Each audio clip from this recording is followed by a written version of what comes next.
Chishti TV online সুন্নিয়াত প্রচারে আমরা। আউযু বিল্লাহি মিনাশ শাইতানির রাজীম। বিসমিল্লাহির রহমানির রহিম। আলহামদুলিল্লাহি রাব্বিল আলামিন ওয়াসসালাতু ওয়াসসালামু আলা সাইয়্যিদিল আমবিয়াই ওয়াল মুরসালিন ওয়া আলিহি ওয়া আসহাবিহি আজমাইন। গাউসিয়া কমিটি বাংলাদেশ পূর্ব গুজরাট ইউনিয়ন শাখা এবং খানকায়ে কাদেরিয়া সৈয়দিয়া তৈয়বিয়ার ব্যবস্থাপনায় শহদায়ে কারবালা স্মরণ খাজায়ে খাজাগান খাজা আব্দুর রহমান চৌরবী রহমতুল্লাহ আলাইহি, মুর্শিদে বরহক গৌসে জামান সৈয়দ মোহাম্মদ তৈয়ব শাহ রহমতুল্লাহ আলাইহির ওরস শরীফ উদযাপন উপলক্ষে আজকের এই মাহফিলে সভাপতিত্ব করছেন আলহাজ একেএম জাহাঙ্গীর আলম, সভাপতি অত্র ইউনিয়ন শাখা। উদ্বোধন করবেন মাওলানা হারুনুর রশিদ নঈমি, সভাপতি খানকায়ে কাদেরিয়া সৈয়দিয়া তৈয়বিয়া তাহেরিয়া কমপ্লেক্স। উপস্থিত আছেন অনেক সম্মানিত উলামা ইকরাম, বিশেষ করে চট্টগ্রাম উত্তর জেলার প্রচার প্রকাশনা সম্পাদক, কেন্দ্রীয় মানবিক টিমের সদস্য আলহাজ আহসান হাবিব চৌধুরী হাসান সহ রওজানের বিভিন্ন ইউনিয়নের এবং দক্ষিণ রাউজান কমিটির সভাপতি জনাব আবু বকর সওদাগর সহ সম্মানিত কর্মকর্তা বৃন্দ এবং যারা প্রায় আসরের নামাজের পর থেকে অনেকেই, কারণ আমি যখন আসছি তখনও আসরের সময় ছিল, তখন আমি দেখেছি এখানে ওয়াজ হচ্ছে, তখন থেকে যারা আজকের মাহফিলকে সফল করবার জন্য ত্যাগ স্বীকার করে আছে, বসে আছে বৈরী আবহাওয়া, তারপরেও আপনারা মাহফিলকে পাহারা দিয়ে রেখেছেন। এবং যারা মা বোনেরা ঘরে আছেন তাদের সন্তানদেরকে এখানে পাঠিয়েছেন, নিজেরা ঘরে বসে মাহফিল শুনছেন। সবাইকে আমার সালাম, আসসালামু আলাইকুম ওয়া রাহমাতুল্লাহি ওয়া বারাকাতুহু।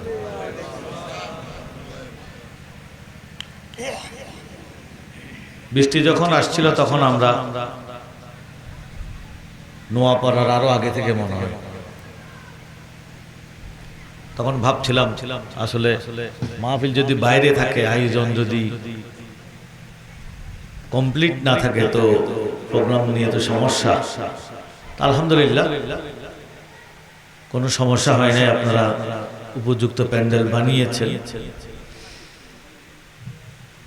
মাহফিলও ধারাবাহিকভাবে চলছে এবং আশা করি যে রাত 11টা-12টা পর্যন্ত হয়তো মাহফিল চলবে, কারণ আমি দেখছি আমার পরও অনেক বক্তারা আছেন, তারা গুরুত্বপূর্ণ বক্তব্য রাখবেন। আমি আপনাদেরকে শেষ পর্যন্ত এই মাহফিলে উপস্থিত থেকে সহযোগিতা করবার জন্য সবাইকে অনুরোধ জানাচ্ছি। শাহিনশাহী শ্রীকুট খাজা চৌরবীর এই মিশন আলহামদুলিল্লাহ যতই দিন যাচ্ছে ততই মানুষের কাছে এই মিশনের গ্রহণযোগ্যতা বাড়তেছে। মানুষ বুঝতে পারছে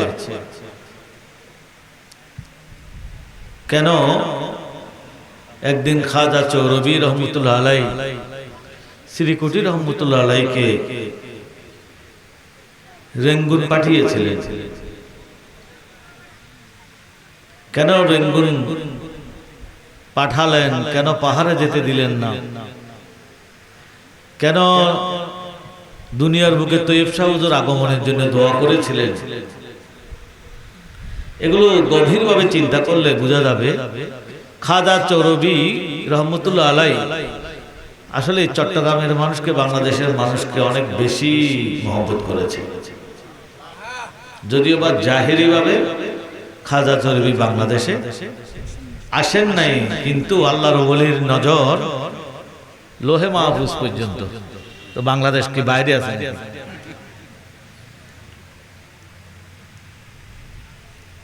শ্রীকুটি রহমতুল্লাহ আলাই এগুলো আমরা অনেকবার বলেছি, পারমিশন চেয়েছিলেন একটু পাহাড়ে জঙ্গলে গিয়ে ইবাদত করার। কার কাছে? ওনার পীর সাহেবের কাছে, খাজা আব্দুর রহমান চৌরবি রহমতুল্লাহ আলাইহির কাছে। খাজা চৌরবি সাফ জানিয়ে দিলেন ওই জঙ্গলে পাহাড়ে গিয়ে ইবাদত করার চেয়ে মানুষের মধ্যে গিয়ে দ্বীনের খেদমত করা অনেক উত্তম। তার মানে ওনাকে পাহাড়ে যাওয়ার পারমিশন দিলেন না। এরই মধ্যে লাহোর শাহী জামে মসজিদ, যেটা বাদশাহী মসজিদ, যেটা যারা গেছেন তারা জানেন, দিল্লির জামে মসজিদ যেই ফ্রেম, বিশাল এলাকা, ঠিক লাহোর শাহী জামে মসজিদ এরকম। ওখানকার খতিব ইন্তেকাল করার পর শ্রীকুটি রহমতুল্লাহ আলাইহি চেয়েছিলেন সেখানে ইমামতি করবেন, খতিব হিসেবে দরখাস্ত করবেন। খাজা চৌরবিকে যখন জানানো হলো, তিনি রাজি হলেন না।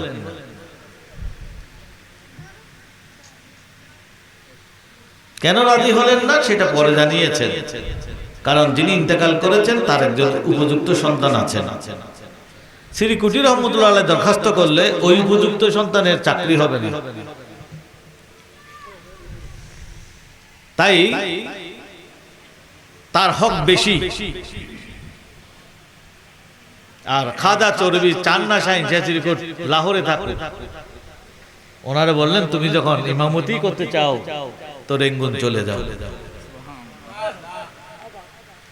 তাই লাহোর জামে মসজিদের পরিবর্তে রেঙ্গুনের সুলে পেগোডা, যেটা রেঙ্গুনের সবচেয়ে প্রাচীনতম জায়গা, এদের মন্দির, স্বর্ণ মন্দির সুলে পেগোডা, রাস্তার একটা বড় রাস্তা, রাস্তার এই পারে সুলে পেগোডা, এই পারে বাঙালি সুন্নি জামে মসজিদ, মাঝখানে একটা ওভারব্রিজ, অর্থাৎ ওভারব্রিজের এই পারে তাদের সবচেয়ে প্রাচীনতম মন্দির, আর ওই পারে বাঙালি সুন্নি জামে মসজিদ।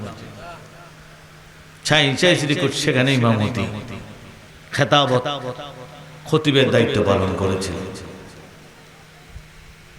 সেই 1920 সালে যখন আপনাদের এলাকা থেকে 1920 সালে গ্রাজুয়েশন করে চট্টগ্রামের প্রথম মুসলিম ইলেকট্রিক্যাল ইঞ্জিনিয়ার আলহাজ আব্দুল খালেক সাহেব রেঙ্গুন গিয়েছিলেন। আল্লাহর ওলিরা জানে শাহী শ্রীকুট রেঙ্গুন আসবেন, আর রাউজানের মানুষ রেঙ্গুন যাবে, আরো অন্যান্য জায়গার মানুষ রেঙ্গুন যাবে। শ্রীকুটি রহমতুল্লাহ আলাইহির হাতে বায়াত হবে, আর বায়াত হওয়ার পর তারা হুজুরকে আর ছাড়বে না, একদিন না একদিন নিজেদের দেশের চট্টগ্রামে নিয়ে আসবে, আর হুজুরের আগমন হবে, হুজুরের কদমের উসিলায় জামিয়া তৈরি হবে, একদিন এখানে জশ্নের জুলুস কায়েম হবে, একদিন এখানে গাউসিয়া কমিটি কায়েম হবে। এগুলো সব খাজা চৌরবি দেখেছিলেন এবং সেগুলো মঞ্জুর করেছিলেন বলে শ্রীকুটি রহমতুল্লাহ আলাইহিকে পাহারা যেতে অনুমতি দেন নাই, লাহোর জামে মসজিদ যেতে অনুমতি দেন নাই, নির্দেশ দিয়েছিলেন রেঙ্গুন চলে যাও।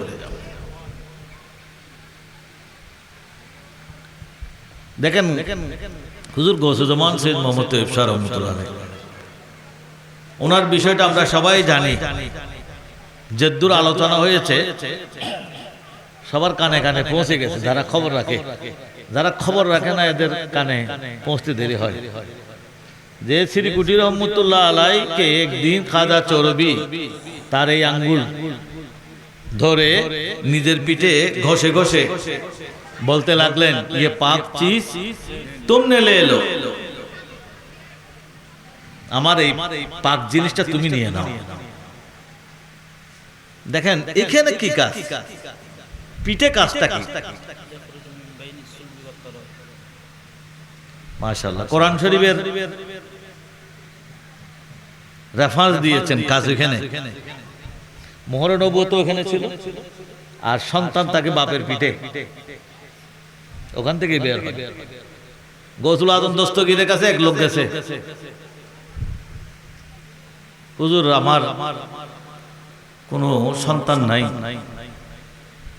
আপনার কাছে আসছে একটু দোয়ার জন্য, আপনি একটু মেহরবানি করেন। গোসে পাক একটু খেয়াল করলেন, আবার বলেন তোমার তো কপালে কোনো সন্তান নাই। তো উনিও চালাক, হুজুর আমার কপালে সন্তান থাকলে আর আপনার কাছে আসার কি প্রয়োজন হতো? আমার কপালে সন্তান নাই বলেই তো আপনার কাছে আসছি। কারণ যিনি গৌসুল আজম হবেন উনি কপাল পরিবর্তন করে দিতে পারেন, ঠিক কিনা? তো গৌসে পাক বললেন ঠিক আছে, আর কি করা, ধরা শুদ্ধ আছে, তুমি আসো আমার পিছনে আসো, তোমার পিঠটা আমার পিঠের সাথে লাগাও। তারপর একটা ঘষা মারলেন, বুঝা যায় পিঠের সাথে পিঠের কাজ আছে, শেয়ার করে দিলেন। হ্যাঁ, ব্লুটুথ না, এখান থেকে এখানে ছবি টবি যা আছে এখান থেকে এখানে চলে যায়। গৌসে পাকও ওই ব্যক্তির সাথে পিঠের সাথে পিঠ লাগাইয়ে ঘষা দিলেন, বললেন আল্লাহ পাক আমাকে 50টা সন্তান দিছে, 49টা দুনিয়াতে এসে গেছে, একটা বাকি ছিল, এটা আমি তোমাকে ট্রান্সফার করেছিলাম। যখন এই সন্তান দুনিয়াতে আসবে তুমি তার নাম রাখবা মহিউদ্দিন, আর সেই সন্তানই মহিউদ্দিন ইবনুল আরাবী রাদিয়াল্লাহু তাআলা, যিনি বিশ্ববিখ্যাত একজন সুফি দার্শনিক, উচ্চ পর্যায়ের কামেল ওলি। এমন লেখা লিখেছেন যেগুলো বুঝার সাধ্য বর্তমান আলেমদের নাই। কারণ সন্তান কার? গৌসুল আজম দস্তগীরের, গেছে আরেকজনের কাছে। হুজুর আল্লামা তৈয়ব শাহ রহমতুল্লাহ আলাইহির জন্মের আগের কথা এটা। খাজা চরবি সিরিকুটি রহমতুল্লাহ আলাইহির হাতের আঙ্গুল নিয়ে ইয়ে পাক চিজ তুমনে লে এলো। এখানেও বোঝা যায় যে হয়তো গৌসে পাকের মতোই হতে পারে যে তৈয়ব নামে এই ওলি, এই পাক জিনিসটা আমি তোমাকে দিয়ে দিলাম। পাক মানে তৈয়ব, স্থানীয় ভাষায় পাক, আমরাও পাক বলি। চট্টগ্রামের মানুষ তো অর্ধেক আরবি বলে, এই জন্য অন্য দেশের মানুষ বলে যে আমাদের কথা কিছু বুঝে না। আমি তোমরা বুঝবা করতে, আমরা তো অর্ধেক আরবি বলি।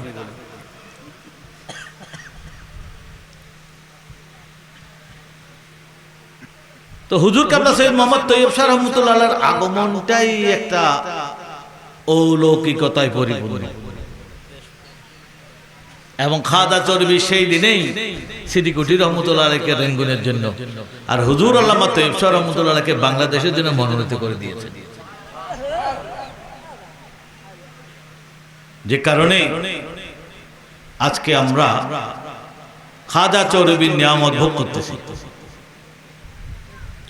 তৈয়ব শাহ হুজুরকে যখন 6 মাস বয়সে ওই বাচ্চাদেরকে যে মুখে শিরনি দেয়, সেখানেও খাজা চরবিকে দাওয়াত করা হয়। একদম শেষ সময়েও খাজা চরবি সেখানে গিয়েছেন দরবারে সিরিকুটে। যখন শিরনি সামনে আনা হয়, একদম গরম গরম ধোঁয়া উঠতেছিল, তো খাজা চরবি সামনে যখন রাখা হয়, খাজা চরবি তৈয়ব শাহ হুজুরকে খাওয়াই দিলেন না। বললেন তৈয়ব তুম नहीं खाए तो मैं भी नहीं खाऊंगा, हम भी नहीं खाऊंगा। আমি তোমার মেহমান, তুমি না খাইলে আমরাও খাবো না। দুনিয়াবাসীকে দেখাই দিলেন তৈয়ব উনি যেন তেন না, উনি মাদার জাত বলি। সাথে সাথে তৈয়ব শাহ হুজুর, এখন তৈয়ব শাহ হুজুর বলতে তখন বয়স কত? 5-6 মাস, 5-7 মাস বয়স মুসলিম রেওয়াজ অনুসারে। উনি কোল থেকে গরম গরম ওই ফিন্নির ভিতরে হাত ঢুকাই দিয়ে খাওয়া আরম্ভ করলেন। সুবহানাল্লাহ।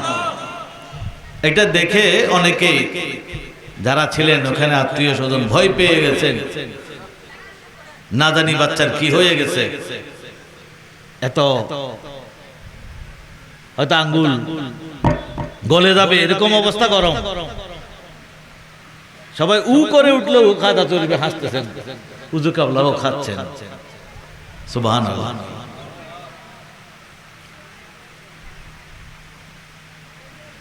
আজকে একটু হিসাব করে দেখেন, কেউ যদি বলে বৃক্ষ তোমার কি পরিচয়, তোমার পরিচয় দাও, বৃক্ষ বলবে আমার ফল খেয়ে দেখো, ফল দেখে তুমি কি চিনো না? আজকে খাজা চরবি বলি, শাইখ চিরকুট বলি, তৈয়ব শাহ হুজুর বলি, ওনারা আমাদেরকে যা দিয়েছেন একটু মিলাই দেখেন না, এগুলো দ্বিতীয় জিনিস দিয়েছেন যেগুলোর সাথে আর কার তুলনা হয় না।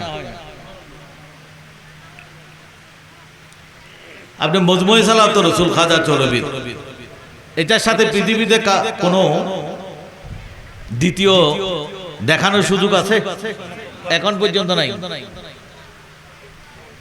শাইখ চিরকুট দিয়েছেন জামিয়া,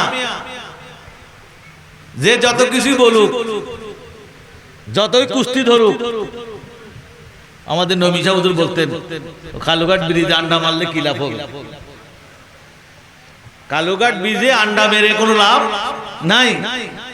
তো জামিয়া জামিয়ার জায়গায় আছে, জামিয়ার সমকক্ষ আর কোনো জামিয়া এখনো আমরা দেখি না। বিল্ডিং হতে পারে বড় বড়, টাকা থাকলে বিল্ডিং হয়, বিশাল বিশাল বিল্ডিং হবে 1 মাইল পর্যন্ত, মাদ্রাসা হতে পারে, কিন্তু জামিয়া হতে পারবে না। এখনো পর্যন্ত সেরকম কিছু আমরা দেখি নাই। কারণ জামিয়াটাও আমার টাকা আছে তাই বলে জামিয়া হয়ে গেছে, সেরকম না। নফসানিয়তের কারণে জামিয়ার জন্ম হয় নাই, মহব্বতের কারণে জামিয়ার জন্ম হয়েছে। নবীর মহব্বতে জামিয়া হয়েছে, রসুল পাকের পুরস্কার হিসেবে জামিয়া হয়েছে। দুনিয়াতে একটা মাদ্রাসা দেখান যেটা দরুদ শরীফ বিরোধিতার কারণে তার জবাবে জামিয়া মাদ্রাসা হয়েছে। দুনিয়াতে এরকম কোন নজির আছে নাকি? বিভিন্ন কারণে মাদ্রাসা হয়েছে। শুধুমাত্র রসুল পাকের দরুদ শরীফের মর্যাদা রক্ষার জন্য যে ভিত্তিটা দেয়া হয়েছে তার নাম জামিয়া আহমদিয়া সুন্নিয়া। এবং এই একটা মাদ্রাসার ব্যাপারে এই খবর অ্যাডভান্স বলে দেয়া হয়েছে, কারণ অ্যাডভান্স বলা এত সহজ ব্যাপার না। হয়ে যাওয়ার পর অনেক কথা বলা যায়, ডানে বামে মিলাই দেওয়া যায়, কিন্তু 56 ইংরেজিতে 54তে জামিয়া হয়েছে, 56 ইংরেজিতে যখন ডাইনিং চালু হয়েছে, হোস্টেল চালু হয়েছে, ক্লাস চালু হয়েছে, পীর ভাইদের মধ্যে যখন বলা বলি শুরু হয়ে গেছে, যারা জামিয়া বানানোর জন্য বিভিন্নভাবে অবদান রেখেছেন, তারাই যখন চিন্তা করতেছেন চুলা জ্বলতেছে, ছাত্র ভর্তি হয়ে গেছে, প্রতিবেলায় খাওয়া দিতে হবে, এখন টাকা কোত্থেকে আসবে? একটা জজবার উপর না হয় 2 তলা বিল্ডিং হয়ে গেছে। নূর মোহাম্মদ আল কাদের লোহা দিয়ে ফেলেছেন, কেউ বালু দিয়ে ফেলছে, এক একজন একটা দিয়ে জামিয়া বানানো হয়ে গেছে, উদ্বোধন হয়ে গেছে শিক্ষামন্ত্রীর মাধ্যমে। সোজা কথা নয়, সেই সময় একজন শিক্ষাময়, এখন তো মন্ত্রী বাড়িতে যে কোনো সময় দাদুলে চলে আসে, এত সহজ ছিল না 56 ইংরেজি।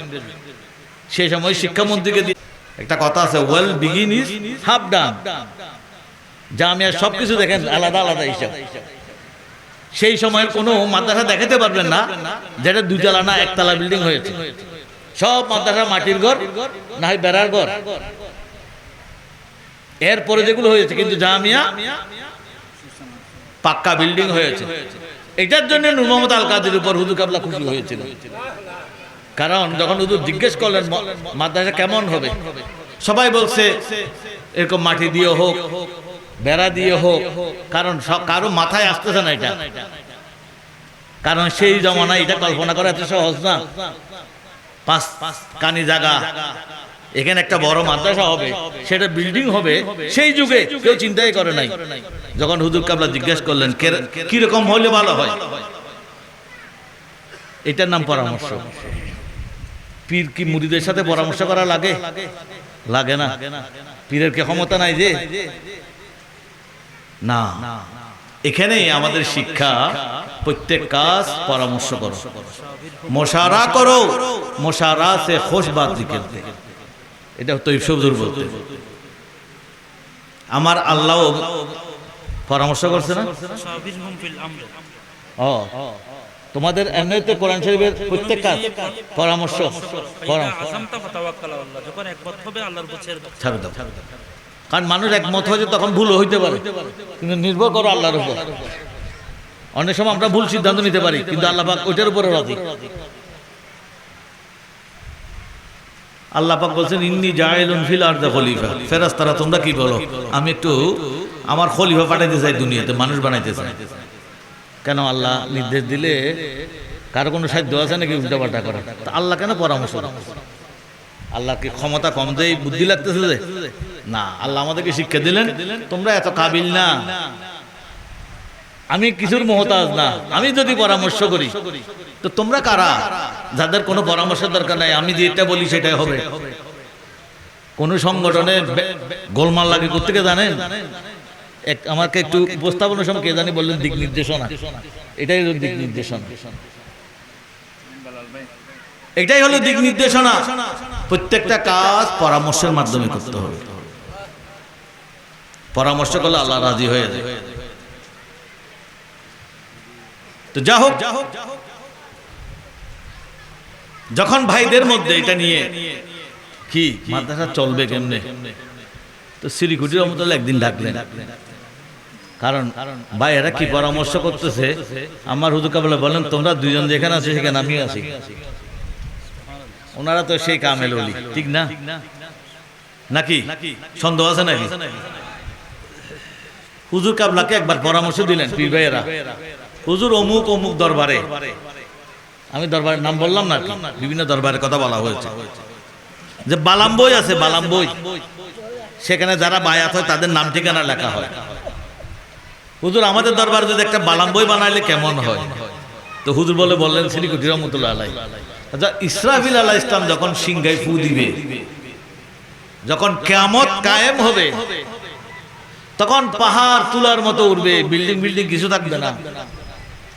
তখন পীর সাহেবের বালাম বইও হারাই যাবে। তখন পীর মুরিদকে খুঁজে পাবে না, মুরিদ পীরকে খুঁজে পাবে না। কারণ যারা বালাম বই নির্ভর পীর, তারা কেউ খুঁজে পাওয়ার জন্য, আমরা কি খুঁজে পাই না। মোবাইল থেকে মোবাইল হারাই গেলে, কয় টাকার মোবাইল হারাই গেছে এটা বড় কথা না, নাম ঠিকানাতে চলে গেছে, এটাই সমস্যা। তো হুজুর বলতেছেন বালাম বই হারাই গেলে পীর আর মুরিদের সম্পর্ক ডিসকানেক্ট হয়ে যাবে। হুজুর বললেন ওই লোকের বায়াত করানো উচিত না, জায়েজ হবে না, হক আদায় হবে না, যে নিজের মুরিদকে এই বুড়ো আঙ্গুল যেভাবে পরিষ্কার দেখতেছি আমি আমার আঙ্গুল, ওইভাবে নিজের মুরিদের খবর যে রাখতে পারে না, তার জন্য বায়াত করানো। আমি ডাইরেক্ট অন্য শব্দ ব্যবহার করলাম না, কারণ ফাসাদ এত বেশি বেড়ে গেছে যে প্রতিটা শব্দের উপর ফাসাদ করার জন্য কিছু মানুষ তৈরি হয়ে বসে আছে। প্রত্যেকটা শব্দের উপর ফাসাদ করবে, এই জন্য আমি বলতেছি না, গান্ধী শব্দ ওইটা বলে দিতাম। এটা হুজুরের কথা না, আপনি চিশতিয়া তরিকার বিভিন্ন কিতাবে দেখেন না, রাহাতুল কুলুব,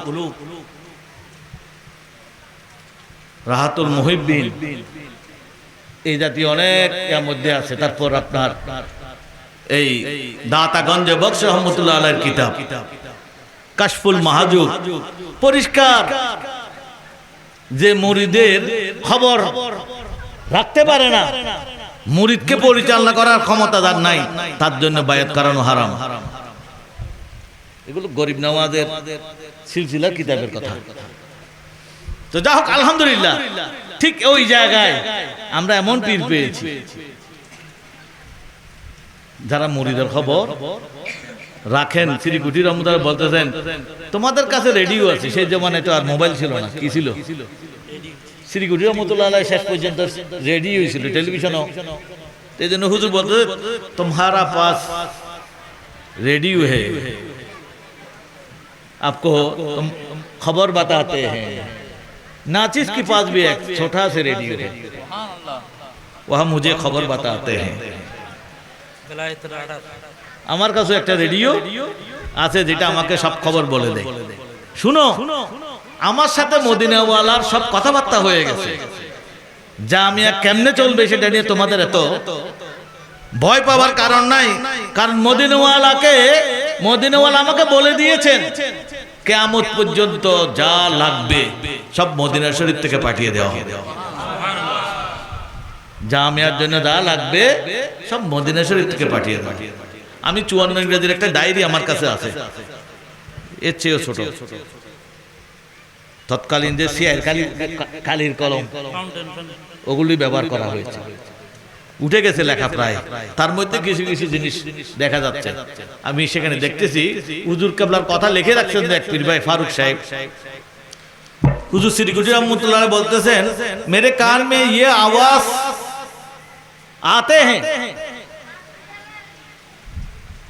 किसी ने मुझे ये बोलते हैं, सुनो ये नया मदरसा हम खुद चलाएंगे। হুজুর বলতেছেন আমার কানে আওয়াজ আসতেছে, কেউ আমাকে বলে দিচ্ছে তুমি চিন্তা করিও না, মাদ্রাসা এটা আমি চালাবো। তো আজকে জামিয়া কেমনে চলে 60-70 বছর আগের কথার সাথে মিল আছে কিনা? তো হযরতে کرام আমরা সেরকম পেয়েছি। জামিয়ার মতোই শাহীন শাহ শ্রীকুটের অদ্বিতীয় নিদর্শন জামিয়া, খাজা চৌরবির অদ্বিতীয় নিদর্শন মজমুয়ে সালাওয়াত রাসূল 30 পারা দরুদ শরীফ, আর মুর্শিদে বরহক গৌসে জামান সৈয়দ মোহাম্মদ তৈয়ব শাহ রহমাতুল্লাহ আলাইহির অদ্বিতীয় কয়েকটা নিদর্শন দেখতেছি যেটার এখনো সমকক্ষ হয় নাই। একটা হচ্ছে জশ্নে জুলুস। জশ্নে জুলুস এই দেশে, বার্মা, আরো অনেক দেশে হুজুর কাবলার ওসিলায় চালু হয়েছে। শুধু তাই না, হুজুর কাবলা যে জুলুসে নেতৃত্ব দিয়েছেন সেটাকে বর্তমানে পৃথিবীর সবচেয়ে বড় জুলুস হিসেবে আমরা আখ্যায়িত করি। আর সর্বশেষ 86 সাল ছিল হুজুর কাবলার শেষ সফর। তখন হুজুর কাবলা আমাদেরকে দান করলেন এমন একটা নিয়ামত যার নাম গাউসিয়া কমিটি বাংলাদেশ। আজ এত বছর পরে এসে গাউসিয়া কমিটি বাংলাদেশ কি জিনিস সেটা এখন আর কাউকে বুঝাই দেওয়া লাগে না। একটার পর একটা মাইল ফলক, একদিন আগেও আমরা জানি না কি হবে, কিন্তু হযরতে کرام গাউসিয়া কমিটিকে প্রস্তুত রেখেছে সময়ের জন্য। সময় মতো হুজুর আমাদেরকে এমন কিছু কাজ করাই দিচ্ছেন যেটার কারণে সারা পৃথিবীবাসীর নজর গাউসিয়া কমিটির দিকে হয়ে যায়। চিন্তা করে দেখেন, কোরবানি চামড়া নিয়ে কি যেটা হয়ে গেছে, এগুলো তো আমরা একদিন আগেও ভাবি নাই। টেলিভিশন থেকে আমাকে ফোন করতেছে বিভিন্ন জায়গা থেকে, ভাই আজকে কি চামড়া সব আপনারা নিয়ে ফেলছেন বলে। যেখানে যেখানে বড় বড় চামড়ার পাহাড় পড়ে থাকতো, কান্নাকাটি করতো, ওখানে রাস্তার মধ্যে কোনো চামড়া নাই। যেখানে জিজ্ঞেস করি চামড়া এবার গাউসিয়া কমিটির। যে কারণে আপনারা টেলিভিশন গুলো, সবগুলো টেলিভিশন, একটা টেলিভিশন না, সব টেলিভিশন এবং পত্রিকার হেডলাইন ছিল যে দীর্ঘদিনের চামড়ার সিন্ডিকেট ভেঙে তছনছ করে দিয়েছে গাউসিয়া কমিটি বাংলাদেশ। আমরা কোনো সিন্ডিকেট ভাঙার প্ল্যান নিয়ে কাজ করি নাই। সিন্ডিকেট গাউসিয়া কমিটি একটু বের হয়েছে, দূরের মধ্যে সিন্ডিকেট শেষ হয়ে গেছে, এমনি ভেঙে গেছে।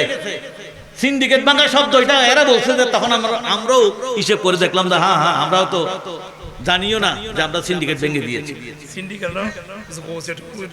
কারণ ব্যবসা বাণিজ্য এত কিছু আমরা বুঝি না। আমার এতটুকু মনে আছে 1910 সালে, এই 2010 সালে দাওয়াতে খায়রে যখন উদ্বোধন করতেছিলেন পীর সাহেব ইসামউদ্দিন আলী, তখন বেশ কয়েকটি কথা বলেছেন। তার মধ্যে একটি কথা হুজুর ওনাদের ভাষায় বলে সবাইকে জিজ্ঞেস করতেছেন এর মানে বাংলায় কি। অনেক পরে এটার মানে অনেকে বলা বলি করে বেরই আসছে। সেটা হচ্ছে আমাদের দেশে একটা প্রচলিত শব্দ আছে, বাইন্যার টুকুর টাকুর খামাজ্জের একবার। হুজুর কাবলা এটাই বলছি। এই কথাগুলো কেন বলেছিলেন আস্তে আস্তে বুঝতেছি, আমরা তখন বুঝি নাই খামাজ্জের একবারই মানে কি। সিন্ডিকেট তছনছ করে দেওয়া, বিএমডিপুতে যেখানে নিয়মিত বাহিনী মারা গেল সেখানে গৌসিয়া কমিটি আগায় গেল। এগুলো কি জিনিস? এগুলো এত সহজ? দমকল বাহিনী যেভাবে মরে গেছে 13 জন, গৌসিয়া কমিটির একজন মারা গেলে তো আজকে কি অবস্থা হতো? গৌসিয়া কমিটি কে চালায়? আমরা কেউ চালাই না। একবার হুজুর কাবলা রাগ করে বলেছিলেন তৈব শাহ হুজুর, জামিয়া তোমরা চালাও, তাহলে যাও বাড়িতে গিয়ে জানলা দিয়ে দেখো জামিয়া কে চালায়। তো সুতরাং এটা আমাদের জন্য বড় খুশনসিবি যে আমরা এমন হযরতে কেরাম পেয়েছি যারা আমাদের ব্যাপারে বেখবর না, খবর রাখেন এবং পরিচালনা করেন, যারা গৌসী কমিটির খেদমতে নিজেকে নিয়োগ করতে পেরেছে। নিশ্চিতভাবে তারা হুজুর কাবলার কদমে নিজেকে সুপর্দ করে রেখেছে। তারা গৌসুল আজমের সৈনিক হিসেবেই এই দুনিয়াতেও এইভাবে এগিয়ে যাবে, কবরেও তাদের পরিচয় হবে গৌসুল আজম দস্তগীরের সৈনিক হিসেবে। ময়দানে মাহশরে ওই কাফেলাই থাকবে যে কাফেলা গৌসুল আজম দস্তগীরের কাফেলা। তো সুতরাং ভাইরা, আজকের এই উরুস শরীফে আপনারা যারা আসছেন, হুজুর গৌসে জামান সৈয়দ মোহাম্মদ তৈয়ব শাহ রহমতুল্লাহ আলাইহি খাজা চরবির উরুস পাক, আল্লাহ পাক আমাদেরকে এই কাফেলার যেটা উদ্দেশ্য, সেই উদ্দেশ্য বুঝবার তৌফিক দান করুন। এবং যারা গাউসে কমিটির খেদমত করতে পারে তারা বড়ই সৌভাগ্যবান। আল্লাহ পাক যেন এই এলাকার প্রত্যেকটা সন্তানকে গাউসিয়া কমিটির কর্মী হবার তৌফিক দান করেন। এখানে খানকা শরীফ বানিয়েছেন আপনারা। খানকা শরীফ বানানো মানে পীর মুর্শিদের দরবারের সাথে একটা আত্মীয়তার কেন্দ্র বানিয়ে রাখা। এই এলাকার মানুষ সেই হিসেবে ভাগ্যবান। আমি আপনাদেরকে অনুরোধ করব খানকা শরীফকে আবাদ রাখবেন। নিয়মিত খতমে গাউসিয়া শরীফ, গিয়ারবি শরীফ, সেবামূলক কর্মকাণ্ড। খানকা মানে যে শুধু জিকির আজকার হবে এমন না।